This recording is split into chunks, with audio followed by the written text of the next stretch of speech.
Hello बच्चों, good morning. आज का हमारा जो टॉपिक है वो है difference between double salt and complex salt. तो बेटा डबल सॉल्ट क्या होते हैं, कॉम्प्लेक्स सॉल्ट क्या होते हैं, मैं आपको बताऊंगा आज।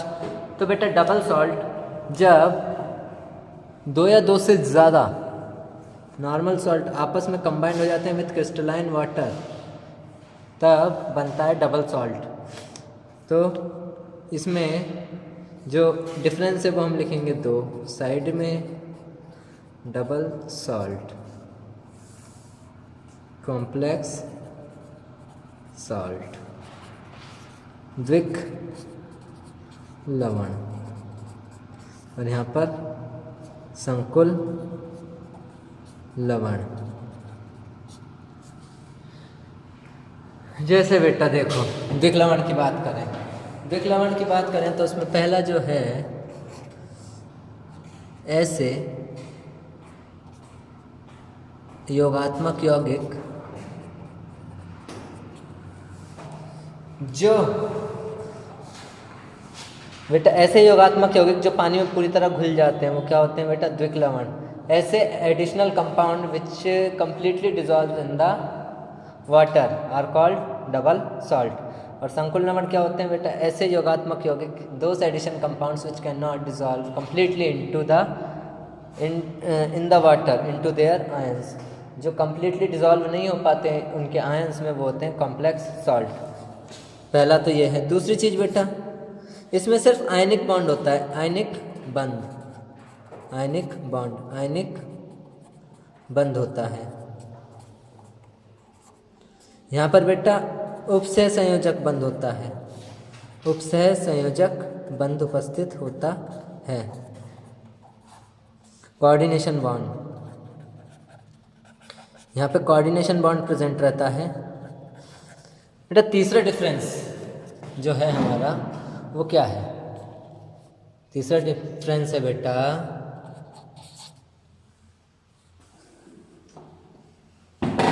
ये जो है डबल सॉल्ट वो केवल सॉलिड स्टेट में स्टेबल रहता है। सॉलिड स्टेट में क्या होता है, stable, but unstable in liquid state. Liquid state में क्या होता है, अनस्टेबल। यानी ठोस अवस्था में तो ये स्थायी हैं, ठोस अवस्था में कैसे हैं बेटा, स्थायी, परंतु द्रव अवस्था में ये स्थायी या ये क्या है, ये स्थायी नहीं होते या अस्थायी रहते हैं। और ये ठोस एवं सॉलिड और लिक्विड दोनों स्टेट में क्या है, solid and liquid. Liquid state से यहाँ पर जो बोलना चाह रहा है, ये लिक्विड स्टेट में तो आएंगे नहीं, लेकिन लिक्विड स्टेट से ये बोलना चाह रहा है इनका एक्वस सॉल्यूशन वो क्या होता है, स्टेबल होता है, स्टेबल, ठोस एवं जलीय विलयन कैसा होता है बेटा, स्थायी होते हैं। चौथा पॉइंट, ये पूर्णतः वियोजित हो जाते हैं, कंप्लीटली आयोनाइज्ड होते हैं। कैसे होते हैं बेटा, पानी में कंप्लीटली आयोनाइज्ड हो जाते हैं, क्योंकि आयनिक बॉन्ड होने के कारण ये कंप्लीटली आयोनाइज हो जाएंगे वाटर के अंदर, पूर्णतः वियोजित। और अगर हम बात करें इनकी, तो ये जो हैं ये पूरी तरह वियोजित नहीं होते, पार्शली आयोनाइज्ड होते हैं, पार्शली आयोनाइज्ड, क्योंकि बेटा कोऑर्डिनेशन बॉन्ड टूटता नहीं है, कोऑर्डिनेट बॉन्ड टूटता नहीं है, आंशिक आयनित होते हैं ये। इसके बाद पांचवा पॉइंट इसका बेटा, इसके जो भौतिक और रासायनिक गुण होते हैं, भौतिक और रासायनिक गुण,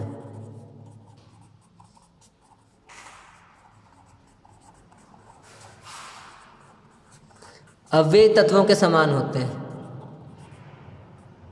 अवयवी कणों के गुणों के समान होते हैं।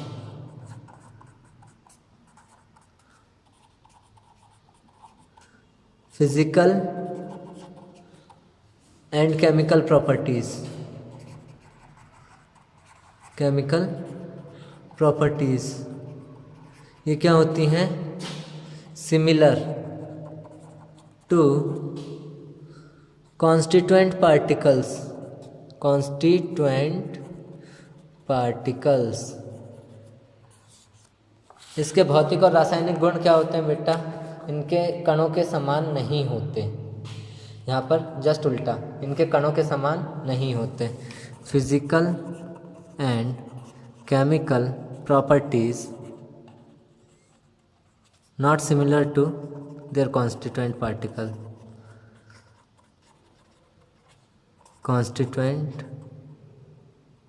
पार्टिकल्स।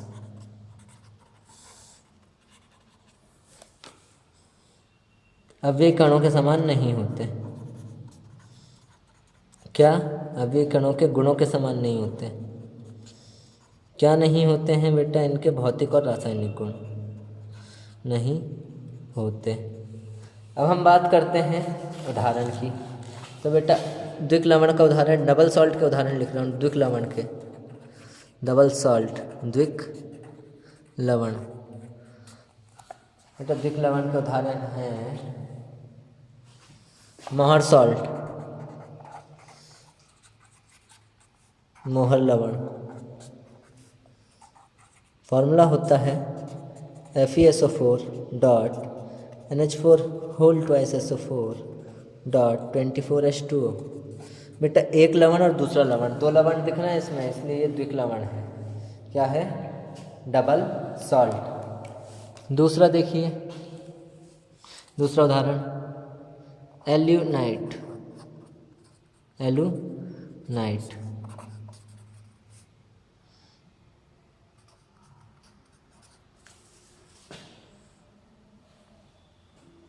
एल्यूनाइट क्या होता है बेटा? इसको ही बोलते हैं alum, potash alum. K2SO4 dot Al2SO4 whole thrice dot 24H2O alum. फिटकरी, फिटकरी भी इसी का एग्जाम्पल है बेटा, यही फिटकरी। तीसरी चीज जो है, तीसरा उदाहरण जो है वो है बेटा कार्नेलाइट।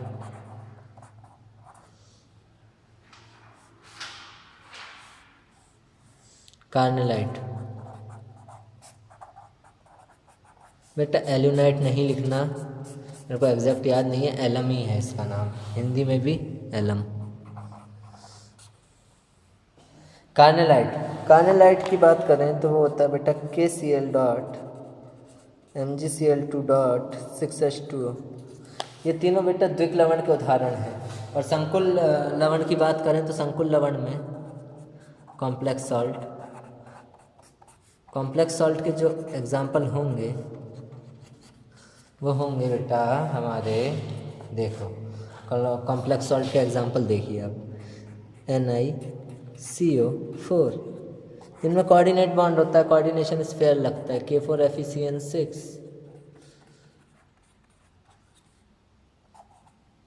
CONH3 whole 6Cl3। तो बेटा यही है द्विक लवण और संकुल लवण में अंतर। तो बेटा अभी हमने पढ़ा था द्विक लवण और संकुल लवण। अब हम बात करेंगे प्रभावी परमाणु क्रमांक, इफेक्टिव एटॉमिक नंबर। ये होता क्या है भाई? तो बेटा कोई भी कॉम्प्लेक्स जो होता है वो स्थायित्व की ओर भगता है, स्थायी होने के लिए जाता है, स्टेबिलिटी ढूंढता है। स्टेबिलिटी कब आएगी बेटा? स्टेबल क्या है पूरे पीरियोडिक टेबल में? Inert gases are stable. Inert gas क्या है? स्टेबल। उनका इलेक्ट्रॉनिक कॉन्फ़िगरेशन क्या है? स्टेबल है। तो इसमें प्रेजेंट एटम जो होता है, सेंट्रल मेटल आयन जो है, केंद्रीय धातु आयन, वो स्टेबिलिटी ढूंढता है। तो the total number of electrons present in the central metal ion in a complex is called effective atomic number. प्रभावी परमाणु क्रमांक के लिए हम क्या बोलेंगे बेटा? उन समस्त इलेक्ट्रॉनों की संख्या जो केंद्रीय धातु आयन के पास किसी संकुल में होती है वो क्या होती है? प्रभावी परमाणु क्रमांक होती है। तो बेटा देखते हैं, हम समझते हैं इसको, जो कि बेटा अगर ये अगले अक्रिय गैस के बराबर आ जाए प्रभावी परमाणु क्रमांक तो वो परमाणु अधिक स्थायी होता है। अगर उससे कम ज़्यादा आती है तो स्थायित्व तो थोड़ा बहुत क्या हो जाता है बेटा? कम हो जाता है, यानी स्टेबिलिटी कम हो जाती है अगर वो नेक्स्ट इनर्ट गैस के बराबर नहीं आ रहा है इफेक्टिव एटॉमिक नंबर। जैसे मैं एक एग्जांपल लेता हूँ, FeCN6 4-, ये कॉम्प्लेक्स है, इसमें सेंट्रल मेटल आयन के पास जितने भी इलेक्ट्रॉन प्रेजेंट होंगे, तो बेटा 6 दूनी 12 तो इसने दे दिया और इसके 26 + 12, यह है इफेक्टिव एटॉमिक नंबर। बाद में फॉर्मूला बताऊंगा, पहले समझ लो। इसके 26 इलेक्ट्रॉन, 12 इनने दिए, 26 और 12 कितने हो गए 38। ऑक्सीडेशन नंबर निकालो, उतने इलेक्ट्रॉन निकलेंगे। ऑक्सीडेशन नंबर निकल रहे हैं तो वो क्या होंगे बेटा, इलेक्ट्रॉन -2। ऑक्सीडेशन नंबर आएगी इसकी 2, तो 26 में 10 ऐड करो 36। ये शायद मेरे हिसाब से क्रिप्टन का एटॉमिक नंबर होता है 36। तो यह यौगिक क्या है, अधिक स्थायी है, ज़्यादा स्टेबल है। तो ये हमें समझना है बेटा, इसमें जो बात हमें समझनी है वो ये समझनी है इसके फॉर्मूले से। Effective atomic number is equal to atomic number of metal plus donated electron by ligand minus oxidation number of metal. प्रभावी परमाणु क्रमांक क्या होगा,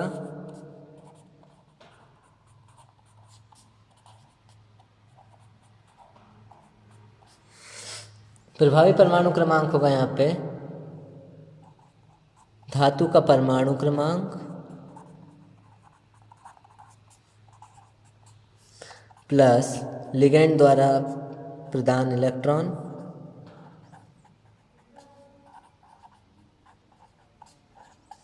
माइनस धातु की ऑक्सीकरण संख्या।